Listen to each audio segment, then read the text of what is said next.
Hello, hello, hello. Uh,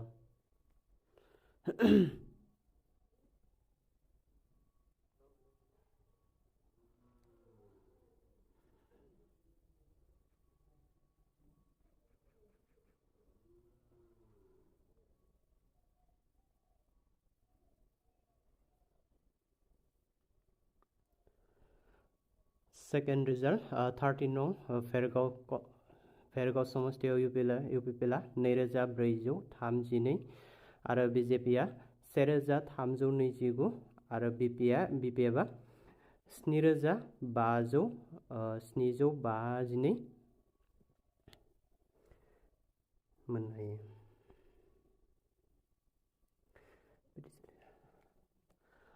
आरोबाव 9 नं Banargaon बियाबाव third round बिसायख'थिनि फिथाइ इउपिपिएलआ 4380 मोननो हायो आरो बिपिएफआ 4100 मोननो हायो आरो बिजेपिआ 3017 मोननो हायो। दासान्दि 9 नं बनरगाव बियाबाव इउपिपिएलआ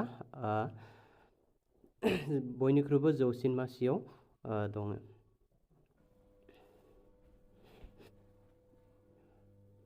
गुनं बनरगाव बियाबाव थार्ड राउन्ड बिसायख'थिनि फिथाइ बायदियै इउपिपिएलआ 4380 मोननो हाबाय, बिजेपिआ 317 मोननो हाबाय, बिपिएफआ 4100 मोननो हाबाय। लिड हिसाबै इउपिपिएलआ दासान्दि 4380 भट लानानै जौसिन मासियाव दं।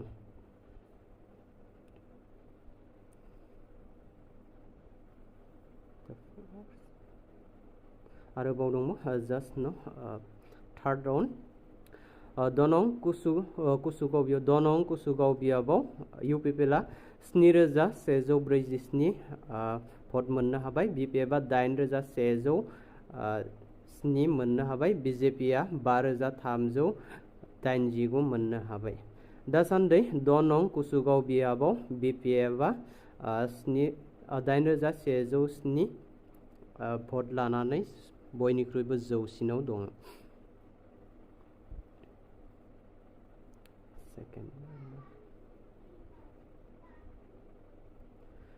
The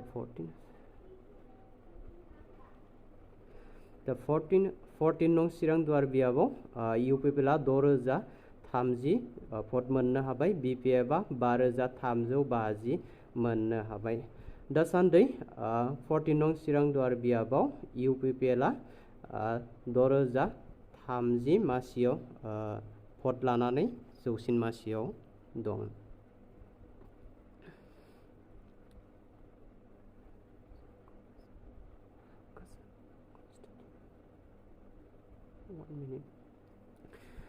द' नं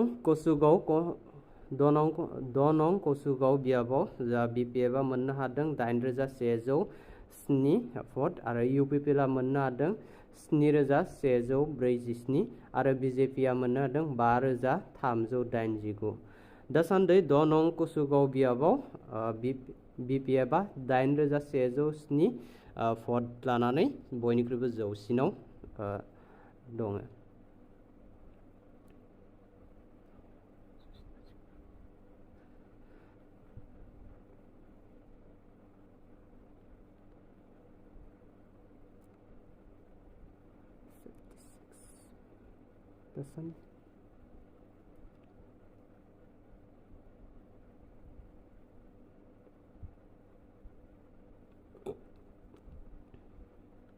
से नं पर्बतजरायाव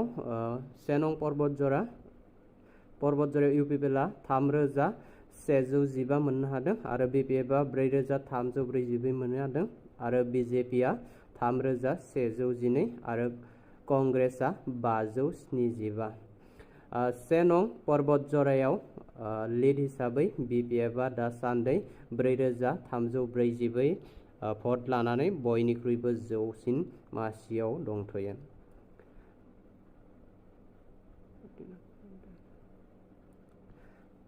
आरोबाव दंमोन लोगोसेनो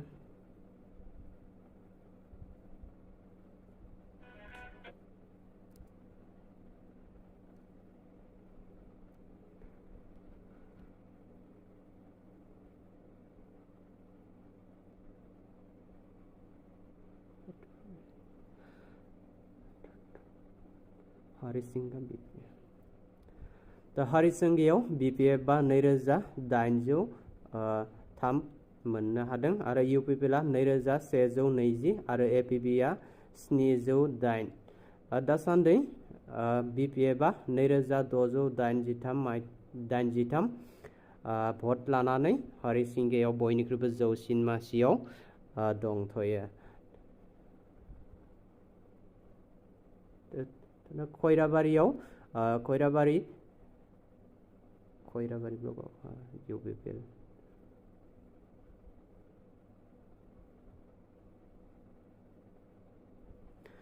दंथ'यो।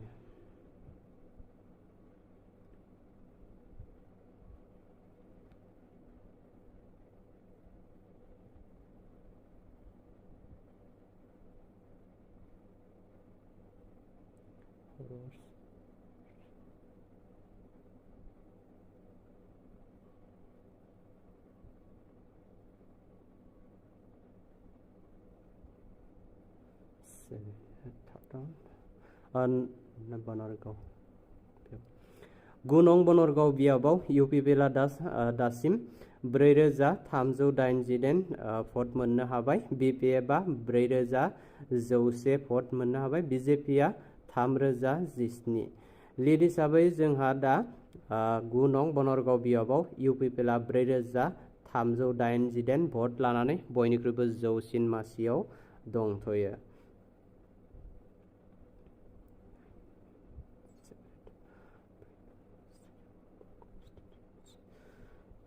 सेकेंड राउंड 4 नं श्रीरामपुर बियाबाव UPPL 2252 भट मोननो हाबाय। BPF आ 7493 मोननो हाबाय। दासान्दि 4 नं श्रीरामपुराव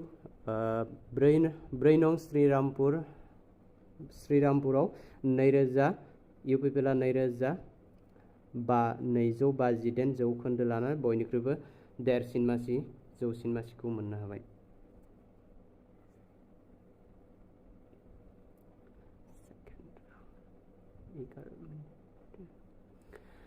4 नं जमदुवार बियाबाव जोंहा UPPL 2250 भट मोननो हाबाय। BPF आ 2989 मोननो हाबाय। दा लिड हिसाबै 4 नं जमदुवार बियाबाव UPPL 2250 BPF आ 2989 जौखोन्दो लानानै बयनिख्रुइबो जौसिन मासियाव दासान्दि दंथ'यो।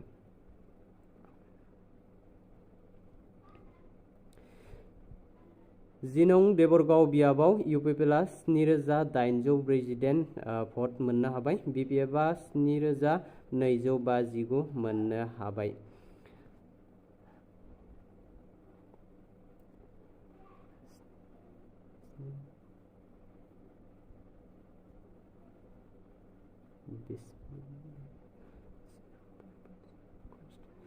से नं पर्बतजरा कन्स्टिटिउआव UPPL 3115 मोननो हाबाय। BPF आ 4344 मोननो हाबाय। BJP आ 3012 मोननो हाबाय। लिड हिसाबै BPF आ 4344 भट लानानै बयनिख्रुइबो जौसिन मासियाव दंथ'यो।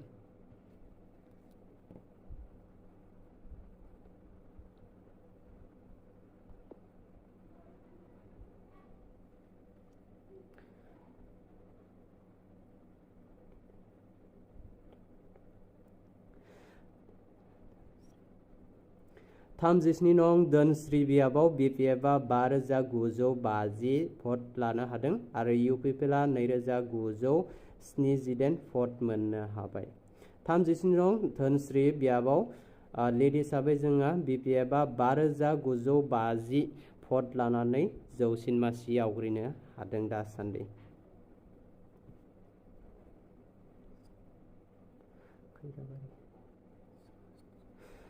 थामजिस्नि नं खैराबारियाव UPPL 1298 आरो BPF आ 1511 BJP आरो 1349 मोननो हाबाय।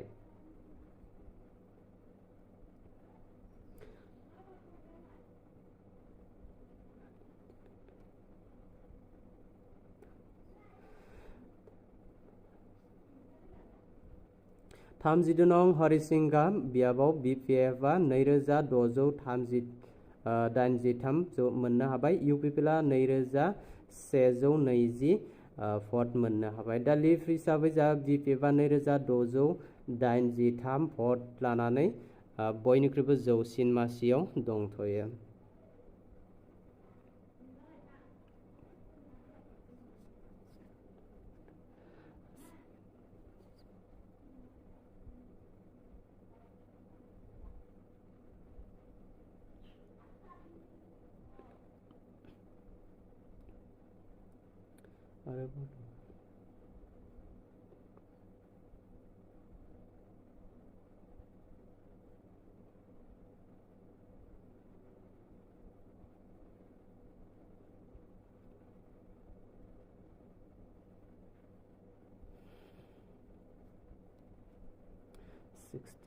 आरोबाव फैबाय थागोन बेफोरबायदिनो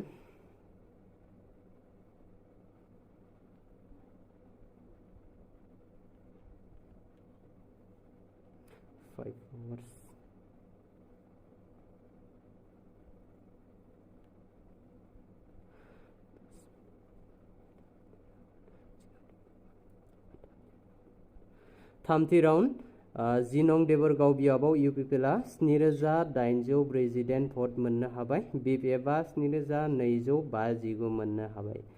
दासान्दि 10 नं देबरगाव बियाबाव UPPला 7848 भट लानानै बयनिख्रुइबो जौसिन मासियाव दंथ'यो।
द' नं कुसुगाव बियाबाव थार्ड राउन्ड UPPला 7147 भट मोननो हाबाय।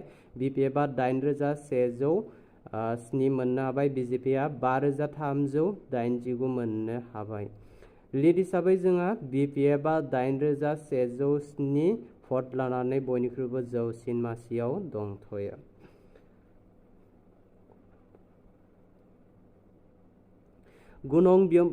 गुनं बनरगाव बियाबाव थार्ड राउन्ड UPPला 4388 भट मोननो हाबाय। BPFआ 4100 मोननो हाबाय। BJPआ 3019 मोननो हाबाय। लिड हिसाबै जोंहा गुनं बनरगाव बियाबाव UPPला 4388 भट लानानै बयनिख्रुइबो जौसिन मासियाव दा दंथ'यो।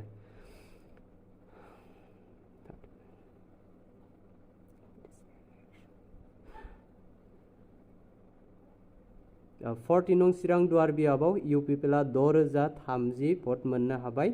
BPFआ 5359 मोननो हाबाय।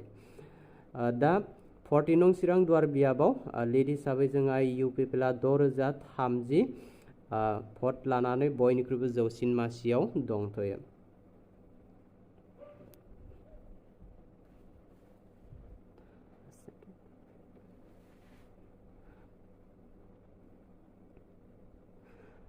नैजिगु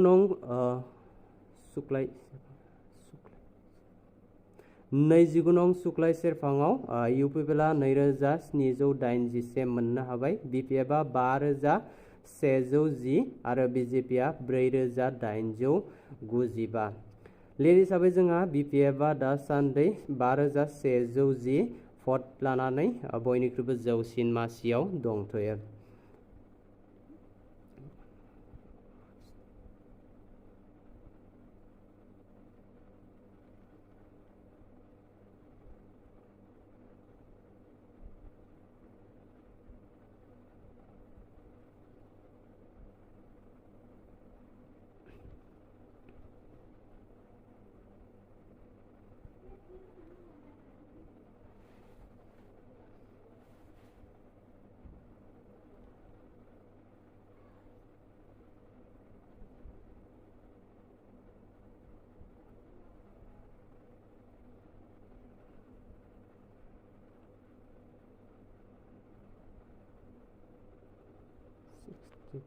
Just 7 minutes.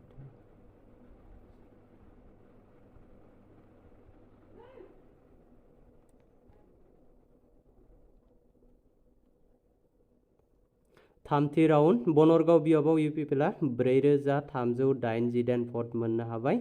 बिपिएफआ 4109, बिजेपिआ 3017। लिड हिसाबै दासान्दि 4380 इउपिपिएलआ जौसिन मासियाव दंथ'यो।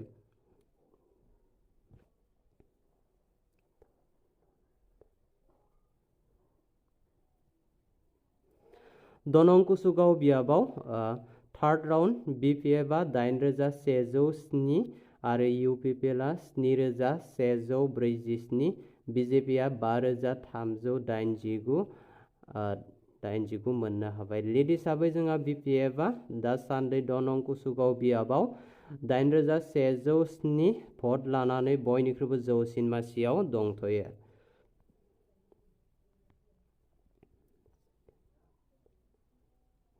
थामजि नं गरेस्वर बियाबाव इउपिपिएलआ 3261 भट मोननो हाबाय। बिजेपिआ 8757, बिपिएफआ 4969। लिड हिसाबै जोंहा दासान्दि 30 नं गरेस्वर बियाबाव बिजेपिआ 8757 भट लानानै बयनिख्रुइबो जौसिन मासियाव दंथ'यो।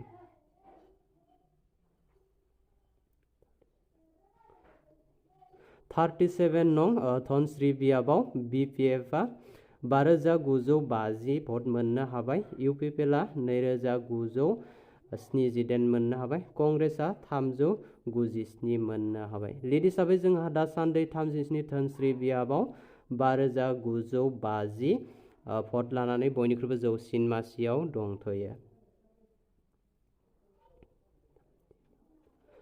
देबोरगाव बियाबाव इउपिपिएलआ 7848 मोननो हाबाय।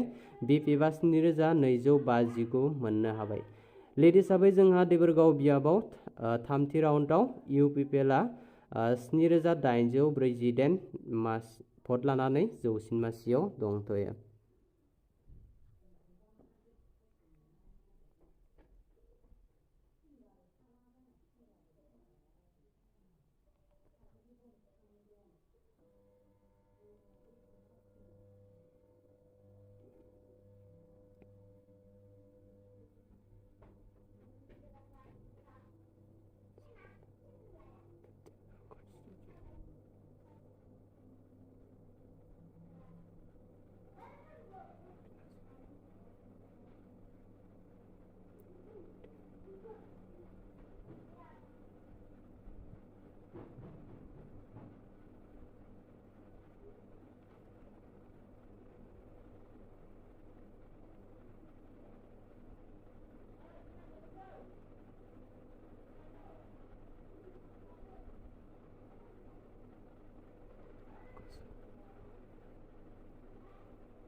दनं कुसुगाव बियाबाव बिपिएफआ दासान्दि 8107 भट मोननो हाबाय।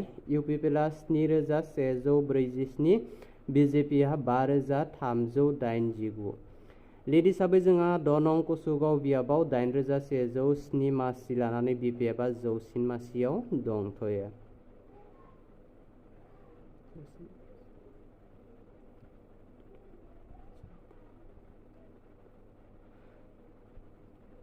से नं पर्बतजरा बियाबाव इउपिपिएलआ 3115 मोननो हादों।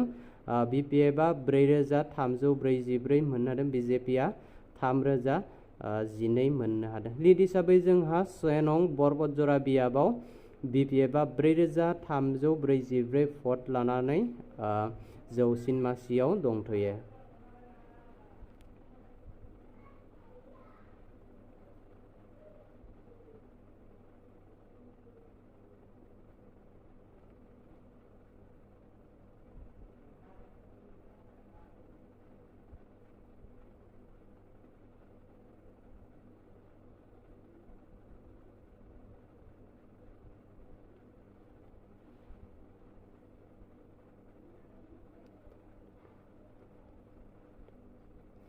37 नं धोनस्री बियाबाव BPFआ 5,950 भट मोननो हाबाय। UPPआ 2,978 मोननो हाबाय। कंग्रेसआ 396। दा लिड हिसाबै जोंहा BPFआ 5,950 भट लानानै 37 नं धोनस्री बियाबाव बयनिख्रुइबो जौसिन मासियाव दंथ'यो।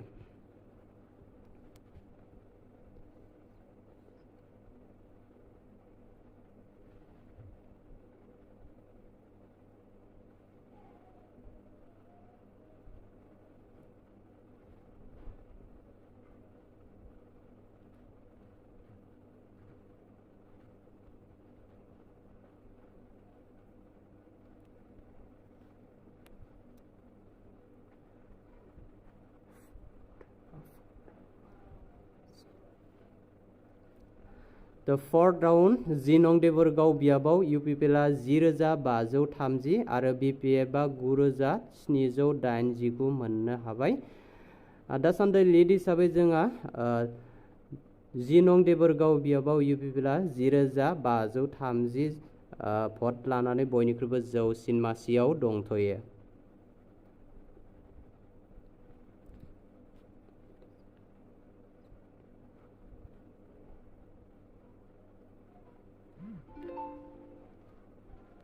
The fourth round.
थार्टि नं चिराङाव जोंहा UPPआ 3,281 मोननो हाबाय।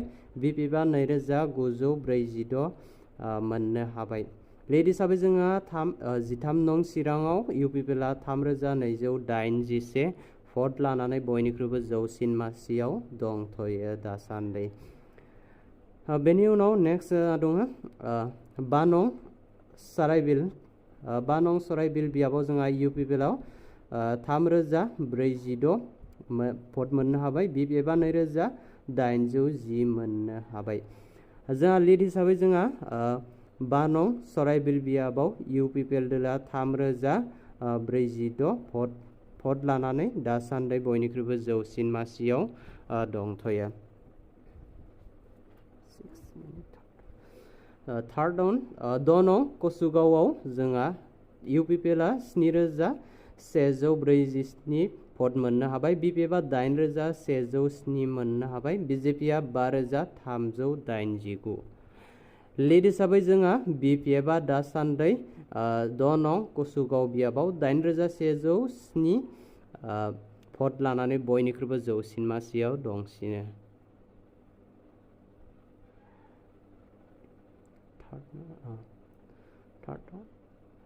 9 नं बनरगाव बियाबाव UPPआ दासान्दि 4,381 भट मोननो हाबाय। BPFआ 4,100 मोननो हाबाय। BJPआ 3,017 मोननो हाबाय।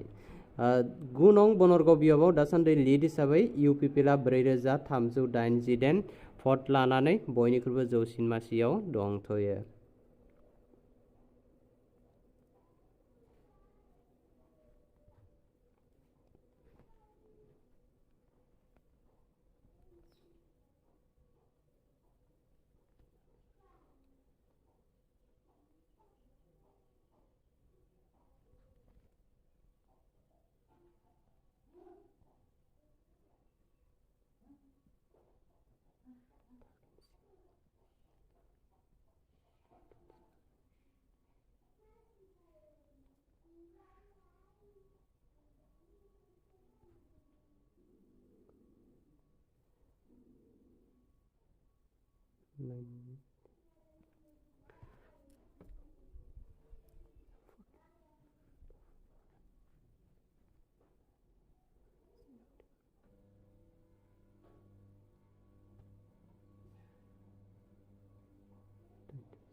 गुनं बनरगाव बियाबाव थार्ड राउन्ड UPPLआ दासान्दै 4380 भट मोननो हाबाय। BPFआ 4100 मोननो हाबाय। BJPआ 317 मोननो हाबाय।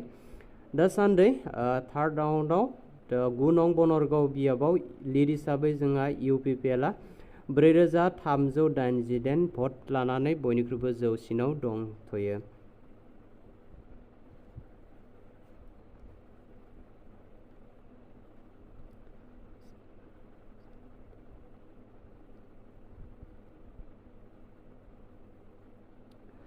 जिनै नं सालाकाति बियाबाव UPPL दोलोआ 3842 भट मोननो हाबाय। BPFआ 3602 मोननो हाबाय। BJPआ 1384 मोननो हाबाय। दा लिड हिसाबै जोंहा 12 नं सालाकातियाव UPPLआ दासान्दै 3842 भट लानानै जौसिन मासियाव दंथ'यो।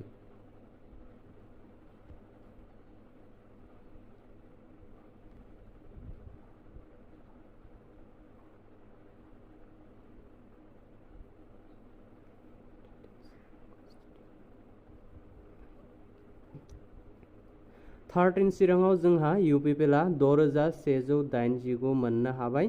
BPFआ 5817 मोननो हाबाय। BJPआ 3312 मोननो हाबाय। लिड हिसाबै जोंहा 13 नं चिरां बियाबाव UPPLआ 6189 भट लानानै बयनिख्रुइबो जौसिनाव दंथ'यो।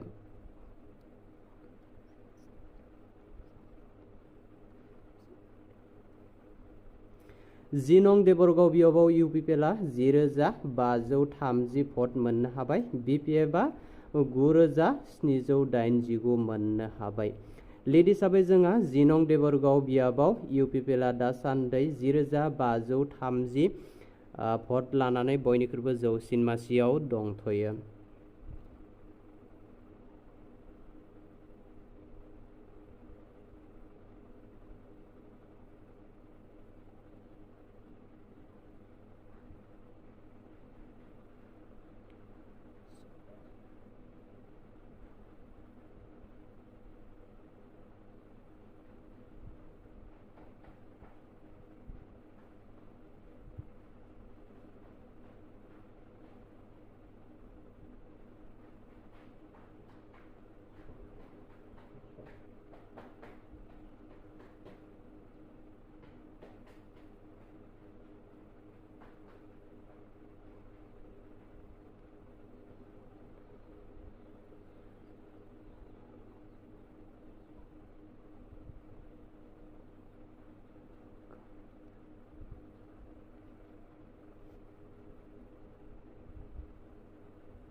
जोंहा दासान्दै दंबावो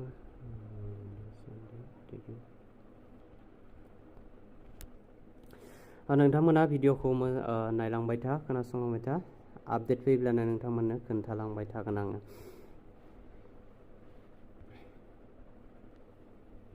आपडेट सफैब्लानो खोन्थालांबाय थागोन।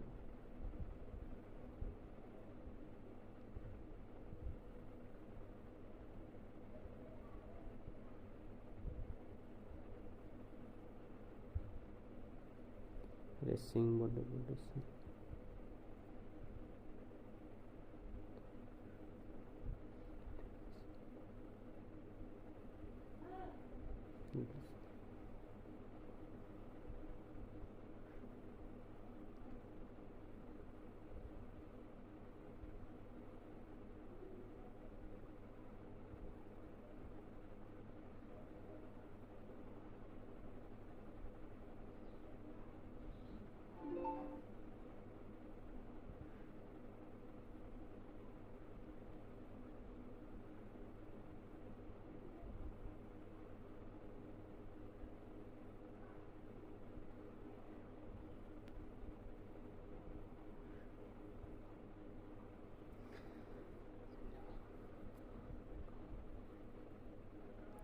जिनं देबरगाव बियाबाव इउपिपिएलआ दासान्दि 10,530 भट मोननो हाबाय।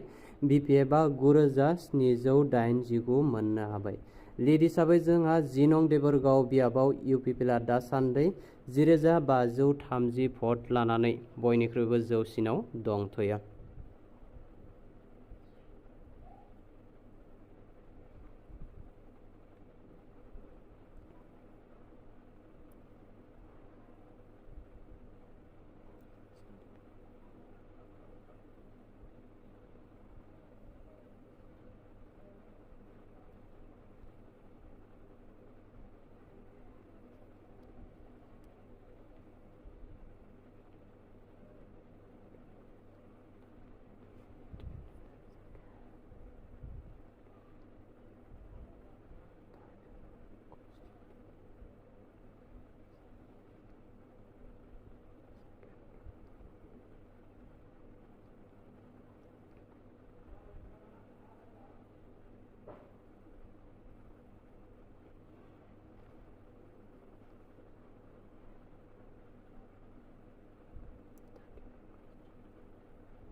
बयनिबो गिबियाव आं जोंनि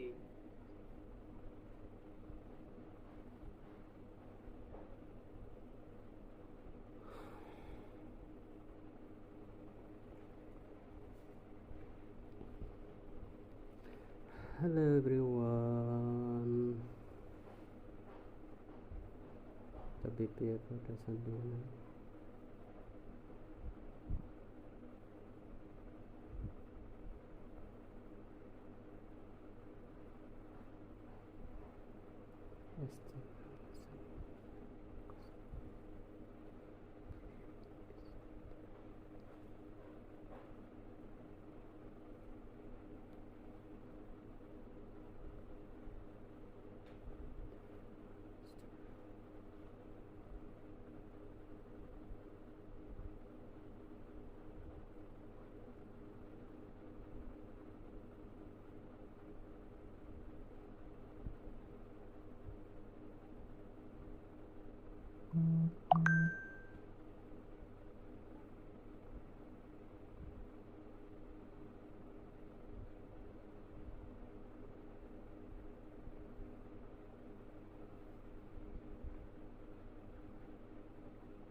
दायो जोंहा आरोबाव फिन मोनसे रिजाल्ट ओंखारलायबाय 8 नं दतमा बियाबाव जोंहा UPPL 4542 भट मोननो हाबाय BPF 3595 मोननो हाबाय BJP 5045 मोननो हाबाय दा लिड हिसाबै जोंहा 8 नं दतमा बियाबाव UPPL 4542 भट लानानै बयनिख्रुइबो जौसिनाव दंथ'यो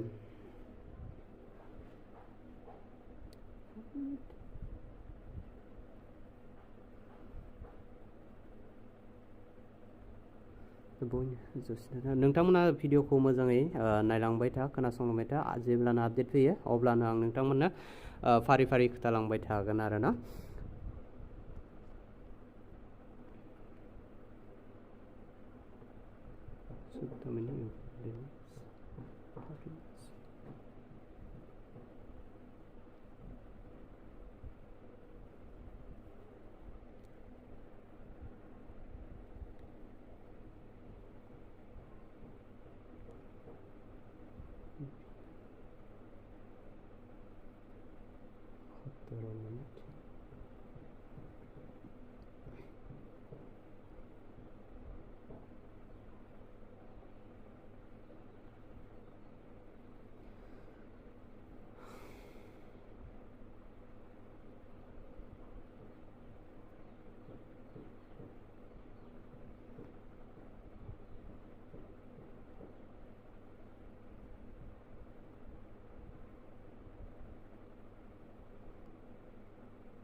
जोंहा आरोबाव मोनसे आपडेट फैलायबाय 10 नं कुसुगाव बियाबाव फार्स्ट सेकेन्ड थार्ड फोर्थ राउन्डनि नोंथांमोननो आं खोथालांगासिनो दा फार्स्ट राउन्डआव BPF 8107 मोननो हादोंमोन आरो नै राउन्डआव 5191 आरो दा लास्ट फोर्थ राउन्डआव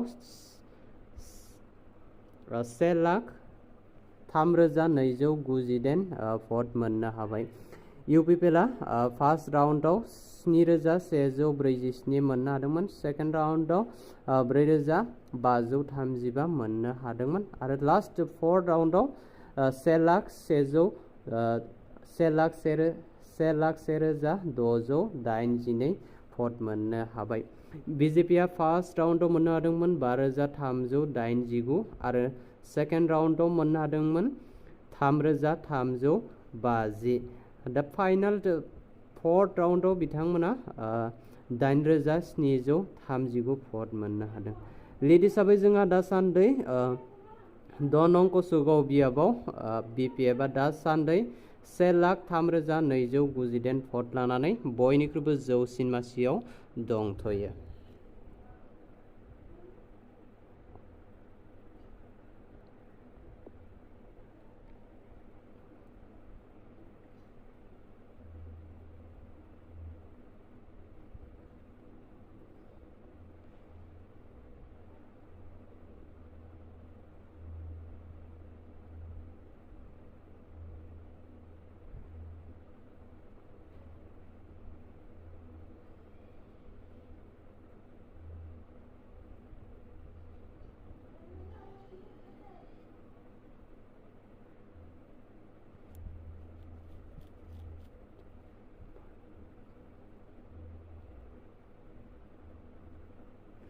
The next update Banong Soraibil बियाबाव UPPL 3,046 भट मोननो हादों आरो BPF 2,810 भट मोननो हादों BJP 1,862 मोननो हादों लिड हिसाबै जोंहा UPPL बानं सराइबिल बियाबाव 3,046 भट लानानै बयनिख्रुइबो जौसिन मासियाव दंथ'यो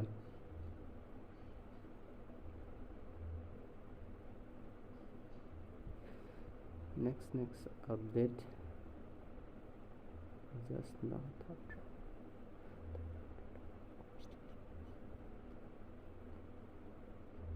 third round next update third round दाइन नं दतमा बियाबाव जोंहा BJP आ 5045 भट मोननो हाबाय। UPP आ 4542 मोननो हाबाय। BPF आ 3595 मोननो हाबाय। लिड हिसाबै जोंहा थार्ड राउन्डआव 8 नं दतमा बियाबाव BJP आ 5045 भट लानानै बयनिख्रुइबो जौसिन मासियाव दंथ'यो।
दाइन नं दतमा सेप्टेम्बर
तो आरोबाव मोनसे आपडेट फोसावनो आखायाव लादों। तो द नं कुसुगाव बियाबाव जोंहा फोर्थ राउन्ड UPP आ दासान्दै 1,16,082 भट मोननो हाबाय। तो BPF आ 1,03,290 मोननो हाबाय आरो BJP आ 8,739 मोननो हाबाय। दा लिड हिसाबै जोंहा फोर्थ राउन्डआव द नं कुसुगाव बियाबाव BPF आ 1,03,290 भट लानानै बयनिख्रुइबो जौसिन मासियाव दंथ'यो।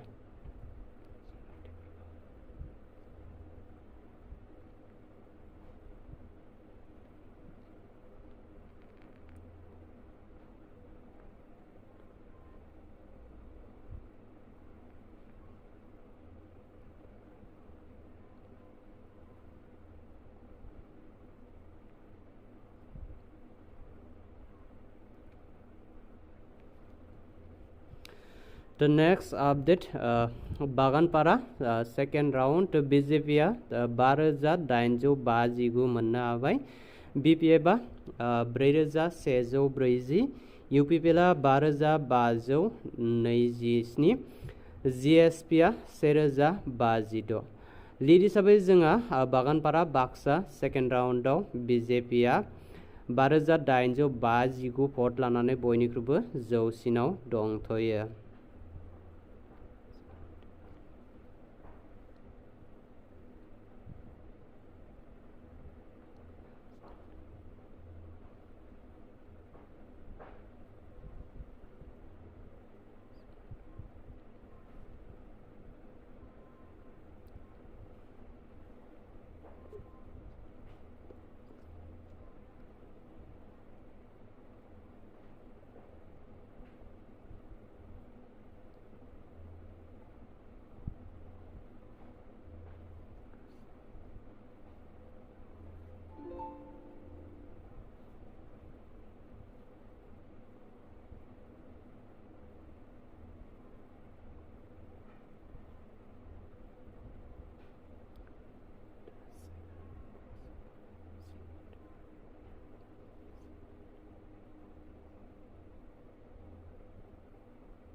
तो फाइनाली मोनसे आपडेट फैबाय फोसावनो सानदों।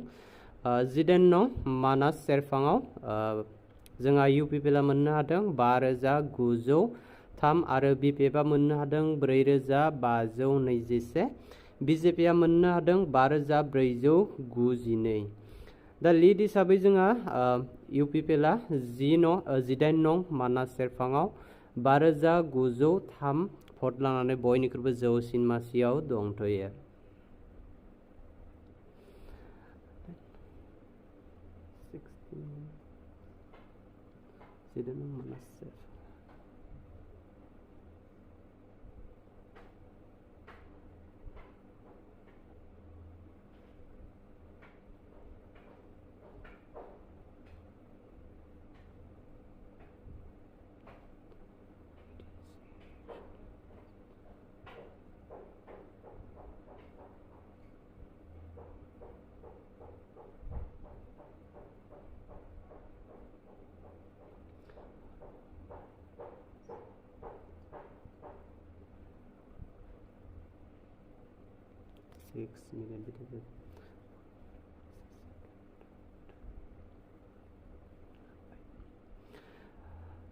फिन आरोबाव मोनसे आपडेट, जिनं देबरगाव बियाबाव 4th राउन्ड UPP आ 1,10,530 आरो BPF आ 9,787 भट मोननो हाबाय। दा लीड हिसाबै जोंहा जिनं देबरगाव बियाबाव UPP आ 10,530 भट लानानै बयनिख्रुइबो जौसिनाव दंथ'यो।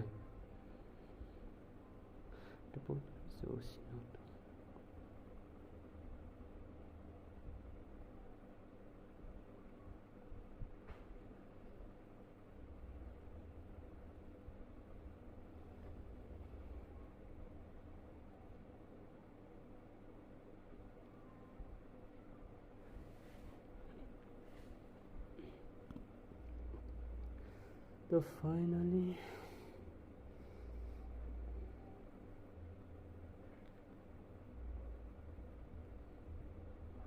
minutes.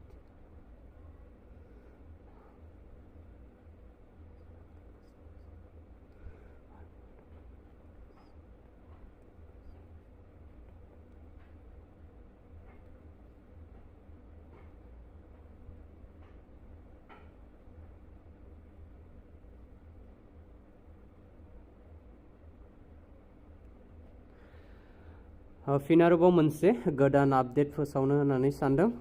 4 राउन्ड 37 नं धोनस्री बियाबाव बिपिएफआ दासान्दि 5220 भट मोननो हाबाय। सरि, बिपिएफ मिस्टेक, सरि, मिस्टेक आपडेट।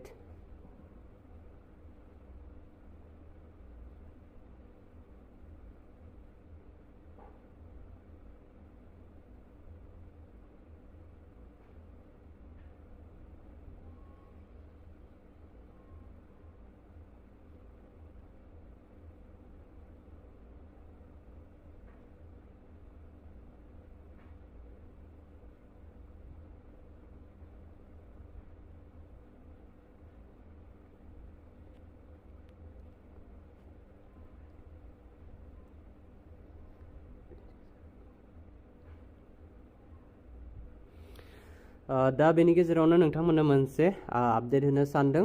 दा 4 राउन्ड 37 नं धोनस्री बियाबाव बिपिएफआ दासान्दि 5220 भट मोननो हाबाय। इउपिपिएलआ 2422 भट मोननो हाबाय। लिड हिसाबै जोंहा 4 राउन्डआव 37 नं धोनस्री बियाबाव बिपिएफआ 5220 भट लानानै जौसिन मासियाव दंथ'यो।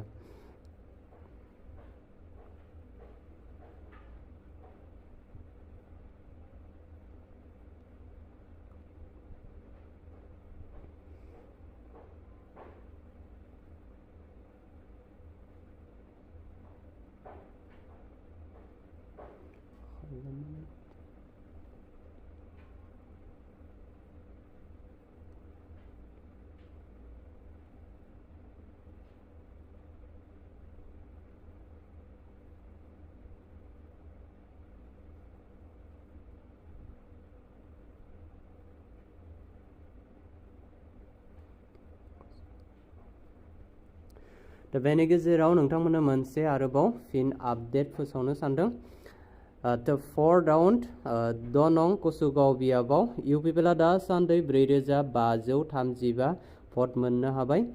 बिपिएफआ 5191 मोननो हाबाय। बिजेपिआ 3350 मोननो हाबाय। लिड हिसाबै जोंहा 6 नं कसुगाव बियाबाव दासान्दि बिपिएफआ 5191 भट लानानै बयनिख्रुइबो जौसिन मासियाव दंथ'यो।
दा बे समाव नोंथांमोननो आं मोनसे गोदानै आपडेट होनो सानदों।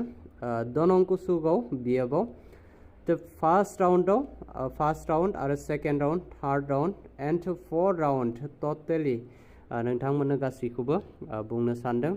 BPF फार्स्ट राउन्डआव मोननो हादोंमोन 8,107 आरो नै राउन्डआव मोननो हादोंमोन 5,191। गासै थार्ड राउन्डआव गासै 1,32,090 मोननो हादों। UPPLआ फार्स्ट राउन्डआव 1,147 मोननो हादों आरो नै राउन्डआव मोननो हादों 4,535। थार्ड राउन्डआव गासै प्लास खालामनानै जोंहा 11,682 भट मोननो हादों। BJPआ फार्स्ट राउन्डआव 5,389 मोननो हादों आरो नै राउन्डआव 3,350 मोननो हादों। थार्ड राउन्डआव गासै प्लास खालामनानै जोंहा 8,739 मोननो हादों। लिड हिसाबै जोंहा BPFआ दासान्दि 1,03,290 भट लानानै बयनिख्रुइबो जौसिन मासियाव दंथ'यो।